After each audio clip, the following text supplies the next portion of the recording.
दोस्तों, स्वागत है आपका मेरे YouTube चैनल इंग्लिश बाबू पर। और आज मैं फिर हाजिर हूँ आपके साथ एक नई स्टोरी लेकर। और दोस्तों, आज जो इस स्टोरी मैं आपके लिए लेकर आया हूँ एक शॉर्ट मॉरल स्टोरी है। बहुत ही मज़ेदार और बहुत ही अच्छी कहानी है। कहानी सुनने में आपको मज़ा आएगा। उसके अलावा दोस्तों, आज की इस स्टोरी में आपको कुछ नए इंग्लिश के वर्ड मीनिंग सीखने को मिलेंगे, उनकी करेक्ट प्रोनाउंसिएशन के बारे में पता चलेगा और हमेशा की तरह जो इसका ग्रामर का पार्ट है उसे डिटेल में कवर करेंगे, तो एक एक स्ट्रक्चर को आप बड़ी आसानी से सीख पाएंगे। तो चलिए दोस्तों, आज की इस कहानी को हम शुरू करते हैं। और सबसे पहले कहानी का टाइटल देखते हैं। कहानी का टाइटल है लॉस्ट गोल्ड। क्या मतलब हुआ दोस्तों? लूज़ का मतलब होता है खोना या फिर गंवाना। ये एक वर्ब है। उसके अलावा ये एक एडजेक्टिव है जिसका मतलब होता है खोया हुआ, और गोल्ड का मतलब सोना। तो यहाँ पर इस वर्ड को एडजेक्टिव के रूप में प्रयोग किया गया है।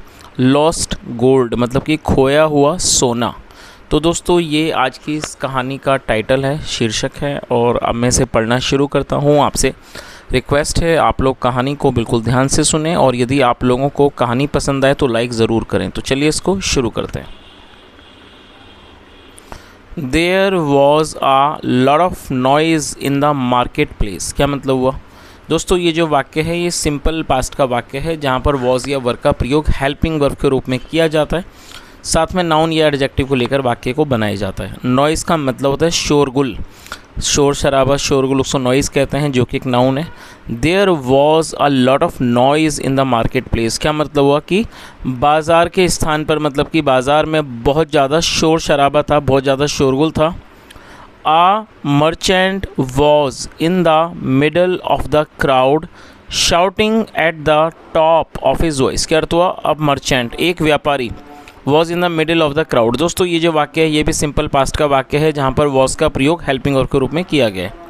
मर्चेंट का मतलब होता है व्यापारी। A merchant was in the middle of the crowd. क्या? और क्राउड का मतलब होता है भीड़, मतलब एक व्यापारी भीड़ के बीच में था। शाउटिंग चिल्ला रहा था, eight the top of his voice अपनी पूरी ऊंची आवाज़ में चिल्ला रहा था। तो इस पूरी लाइन का क्या अर्थ निकला?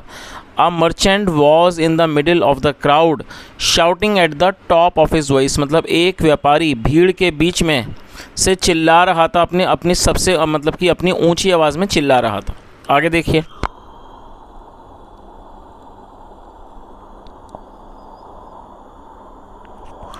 आई have lost my purse. I have lost my purse with varahas in it. दोस्तों, ये जो वाक्य है ये प्रेजेंट परफेक्ट का वाक्य है। देखिए, प्रेजेंट परफेक्ट का क्या मतलब होता है? प्रेजेंट परफेक्ट का मतलब होता है वर्तमान में किसी भी क्रिया का पूरा होना पाया जाना। इस तरह की वाक्यों को प्रेजेंट परफेक्ट का वाक्य कहा जाता है। आया है, गया है, लिया है, दिया है, चुका है, इस तरह के जो भी वाक्य हैं वो प्रेजेंट परफेक्ट की कैटेगरी के होते हैं। और प्रेजेंट परफेक्ट में जब हम कोई वाक्य बनाते हैं तो वहाँ पर हैज़ या फिर हैव का इस्तेमाल हेल्पिंग वर्ब के रूप में किया जाता है, और साथ में वर्ब की थर्ड फॉर्म भी लगाई जाती है। यदि आपका सब्जेक्ट होगा आई, वी, यू, दे या फिर कोई भी प्लूरल नाउन, तब आपको हैव का यूज़ करना है। और यदि आपका सब्जेक्ट होगा ही, शी, इट या फिर सिंगुलर नाउन, तब आपको हैज़ का यूज़ करना होगा। तो यहाँ पर आई के साथ हैव का यूज़ किया गया। और लूज़ का मतलब खोना या फिर गंवाना, third form lost. I have lost my purse मतलब मेरा पर्स खो गया है। I have lost my purse with varahas in it. और दोस्तों, वराहस का मतलब होता है सोने के सिक्के ने वराहस कहा जाता है, और ये हिंदी वर्ड है, ये इंग्लिश वर्ड नहीं है। I have lost my purse with varahas in it मतलब मेरा पर्स खो गया है जिसके अंदर वराहस हैं। ओ माई मनी मतलब मेरे पैसे। प्लीज़ फाइंड इट कृपया इसको ढूंढो।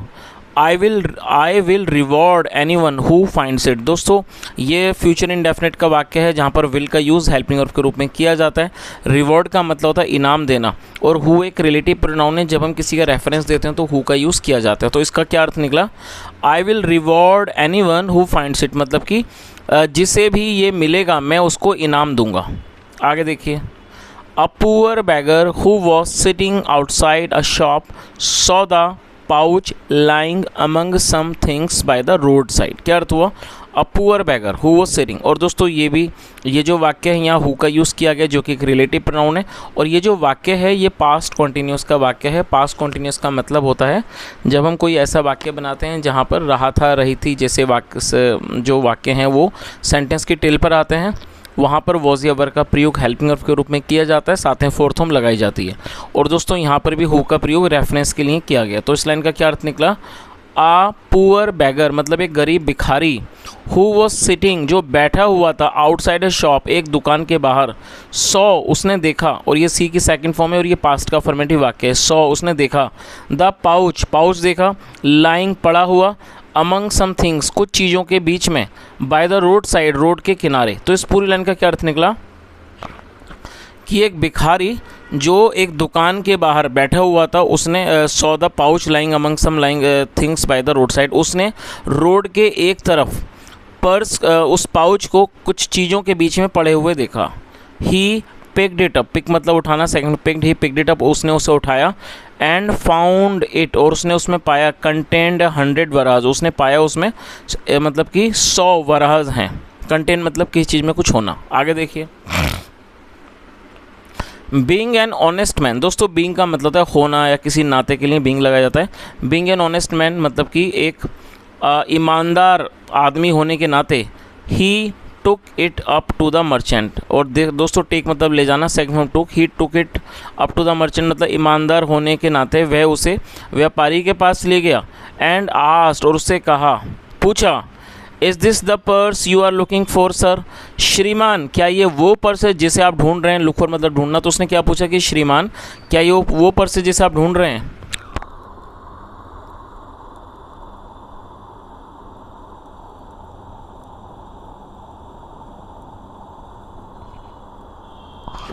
The merchant snatch the purse out of his hand, snatch मतलब छीन लेना, व्यापारी ने आउट ऑफ हिज उसके हाथ से उस पर्स को छीन लिया।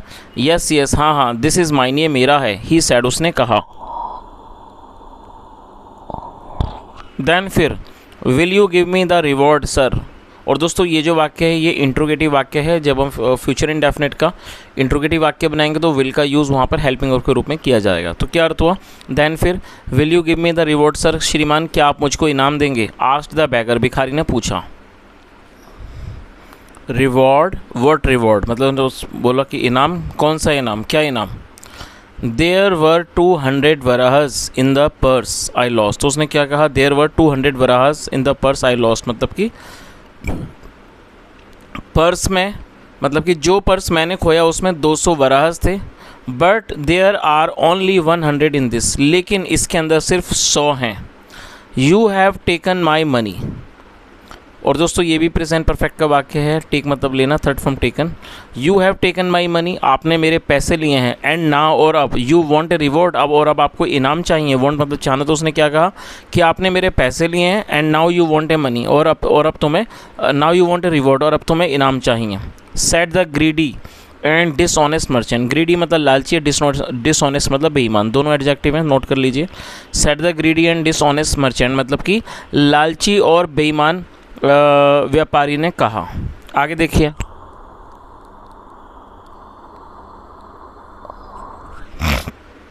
The beggar was very hurt and angry, जो बैगर था वो बहुत ज़्यादा हर्ट हुआ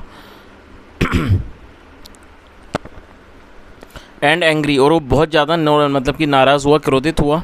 ही वॉज नॉट डिसऑनेस्ट, दोस्तों ये सिंपल पास्ट का वाक्य है जहाँ पर वॉज का यूज़ हेल्पिंग वर्ब के रूप में किया गया है, और डिसऑनेस्ट एडजेक्टिव है जिसका मतलब है बेईमान। ही वॉज नॉट डिसऑनेस्ट, वह बेईमान नहीं था।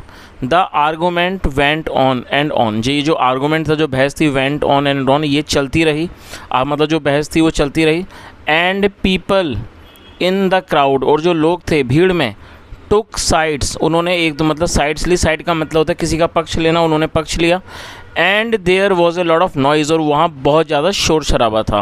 फाइनली मतलब अंत में, आखिरकार, द बैगर सैड, भिखारी ने कहा, दे शुड गो, उन्हें जाना चाहिए, टू द किंग, राजा के पास, to settle their dispute, settle मतलब निपटाना, दो डिस्प्यूट मतलब विवाद। तो उसने आखिर में बैगर ने कहा कि उन्हें राजा के पास जाना चाहिए, टू सेटल देयर डिस्प्यूट अपने, देयर मतलब अपना, उनका, अपने विवाद को सुलझाने के लिए उन्हें राजा के पास जाना चाहिए। और दोस्तों देखिए यहाँ पर शुड का यूज़ किया गया। आज मैंने एक शॉर्ट बनाया था जहाँ पर मैंने शुड को समझाया, तो यदि आप चाहें तो एक बार उस शॉर्ट को जरूर देख लें, तो वहाँ शुड को आप समझ लेंगे।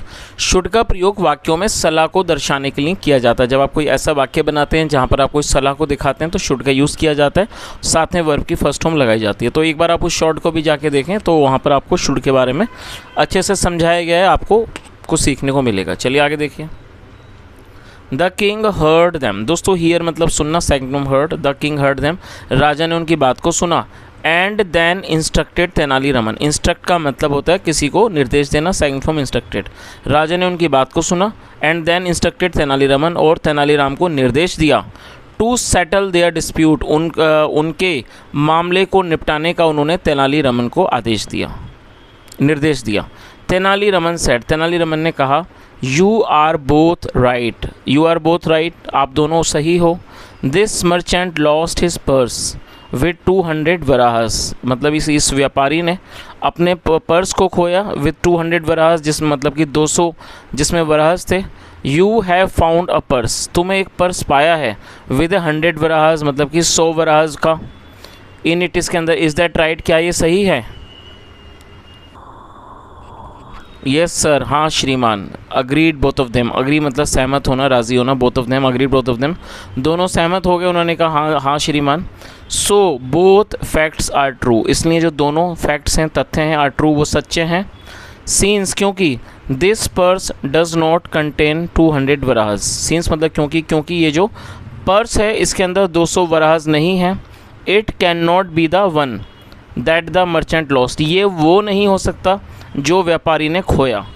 एंड और सीन्स, क्योंकि no one has come forward, क्योंकि कोई भी आगे नहीं आया है। टू क्लेम दिस पर्स, इस पर्स पर दावा करने के लिए कोई भी आगे नहीं आया है। विद 100 वराहस, जो मतलब कि ये जो 100 वराहस वाला पर्स है इसके ऊपर दावा करने के लिए कोई भी नहीं आया है। इट बिलोंग्स टू यू, ये आपका है। एज यू फाउंड इट, क्योंकि ये आपको मिला है। आगे देखिए।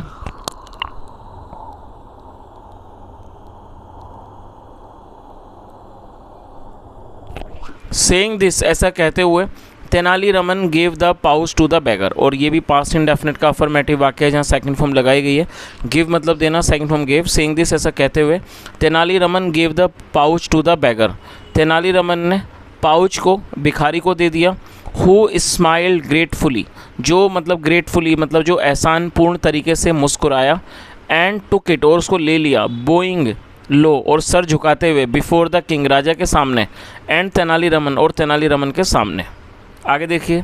The greedy merchant stood stunt, stunt का मतलब होता है बिल्कुल हक्का बक्का भौचक्का अचंभित रह जाना। जो ग्रीडी लालची मर्चेंट था, व्यापारी था, स्टूड स्टंट वो एकदम स्तब्ध खड़ा हो गया।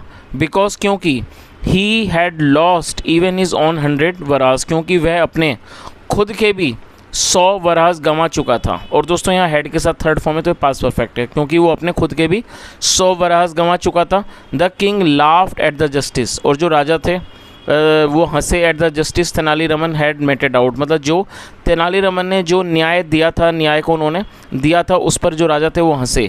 The merchant had learned his lesson, जो व्यापारी था वो अपना सबक सीख चुका था।